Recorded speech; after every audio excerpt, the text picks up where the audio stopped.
Mantle mantle crust కింద ఉంటుంది మరియు సుమారుగా 2900 కిలోమీటర్ల లోతు వరకు విస్తరించి ఉంటుంది. ఇది చాలా కాలం పాటు ప్రవహించే దృఢమైన రాక్ తో కూడి ఉంటుంది. ఈ మ్యాంటిల్ యొక్క ఫార్మేషన్ లో మెయిన్ ప్రాసెస్ మ్యాంటిల్ కన్వెక్షన్. ఇది గ్రహం ఉపరితలం యొక్క డైనమిక్ ప్రవర్తనను నడిపించడంలో కీలక పాత్ర పోషిస్తుంది. ఇది భూమి యొక్క ఉపరితలాన్ని షేప్ చేస్తుంది, అంటే దీనివల్లనే భూమి గుండ్రంగా గోళాకారంలో ఉందన్నమాట.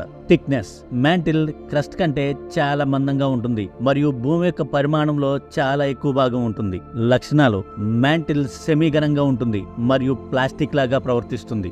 కోర్ నుంచి వచ్చే వేడి వలన మ్యాంటిల్ లోని మ్యాటర్ మాగ్మా రూపంలో ప్రవహిస్తూ ఉంటుంది. ఇది కోర్ నుంచి వచ్చే ఉష్ణోగ్రతలో అబ్జర్వ్ చేసుకుంటూ ఆ వేడి భూమి ఉపరితలం మీదకు రాకుండా ఒక ప్రొటెక్షన్ లేయర్ లాగా ఉంటుంది. ఈ మ్యాంటిల్ లో వేడి మాగ్మా ప్రవహించడం వలన దానిపైన కాంటినెంటల్ క్రస్ట్, ఓషన్ క్రస్ట్లు ఫ్లోట్ అవుతూ ఉంటాయి. మీకు తెలుసా, ఈ మ్యాంటిల్ లోని మ్యాగ్మాని అగ్నిపర్వత విస్ఫోటనాలుగా అక్కడక్కడ బయటకు